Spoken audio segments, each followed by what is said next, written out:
Ok, aujourd'hui, je vais vous parler un peu de la question de l'être et devenir des philosophes de l'Antiquité grecque.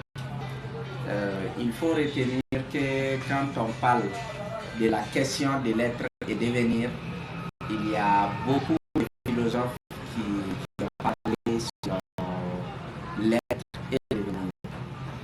Retenez que le mot être vient du latin esse.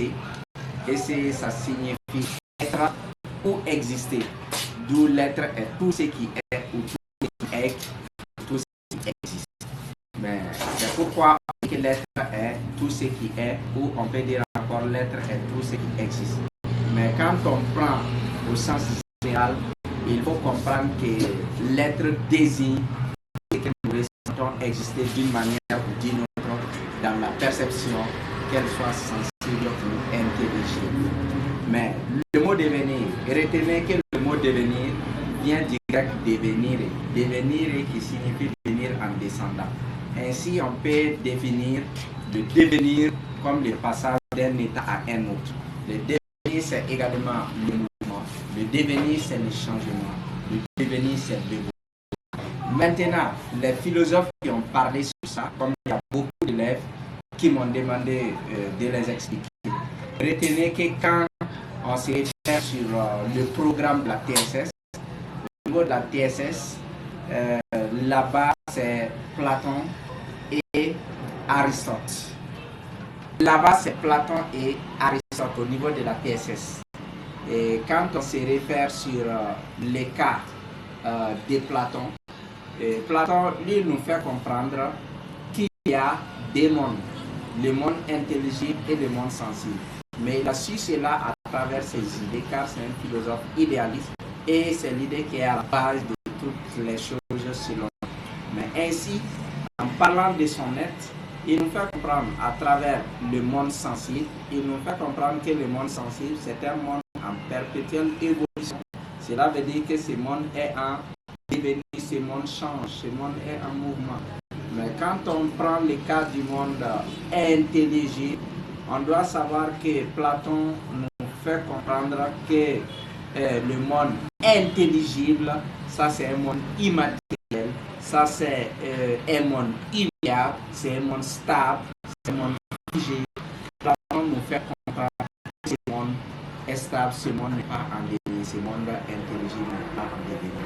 Mais Aristote, pour son cas, il nous fait comprendre également, lui, en parlant de l'être, il faut retenir que la substance est à la base de toutes choses selon lui. Il nous fait comprendre que tout est basé sur la matière et la forme. Ainsi, Aristote, il nous fait comprendre que tout passe de la puissance en acte. Et à travers cela, Aristote nous révèle pour la réalisation de toutes choses que cela passe par quatre causes. Parmi les quatre causes, nous avons la cause matérielle. Quand on parle de la cause matérielle, quoi est la chose? Ça, c'est la cause matérielle. Nous avons la cause formelle, ça, c'est la forme de la chose. Nous avons la cause motrice ou encore efficiente, la cause motrice ou efficiente. Et ça, c'est ce qui a été mis en place, mis au point pour que ce qui existe, existe. Nous avons par la suite la cause finale. La cause finale, ça c'est le but. Ça c'était l'explication d'Aristote.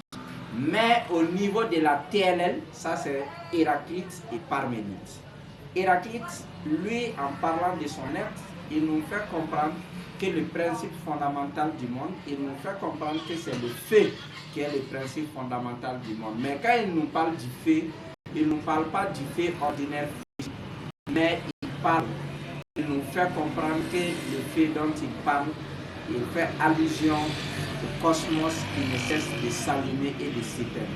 Et à travers cela, il nous fait comprendre que le feu dont il parle, c'est le feu qui donne de l'énergie, et l'énergie par la suite qui donne le mouvement, le changement et la transformation. C'est la raison pour laquelle Héraclite nous fait comprendre que tout est en mouvement, tout change, tout se transforme, rien ne demeure sur place. C'est la raison pour laquelle lorsqu'il a développé, il il a démontré un peu le mouvement. Il nous fait comprendre qu'on ne se baigne pas deux fois dans le même fleuve. Car l'eau du fleuve coule et l'écoulement est un mouvement. Cela équivaut à dire que l'être d'Héraclite est à devenir. Pour le cas de Parménide, lui, il était totalement le contraire d'Héraclite. Selon Parménide, le monde est immuable, le monde est stable. Parménide pense que le changement et le mouvement sont illusoires. C'est la raison pour laquelle Parménide nous dit que le devenir est une illusion. Ça, c'était juste quelques petites explications sur les deux auteurs de la philosophie de la série TSS et TLL. Je vous remercie et à la prochaine pour votre philosophe. Merci.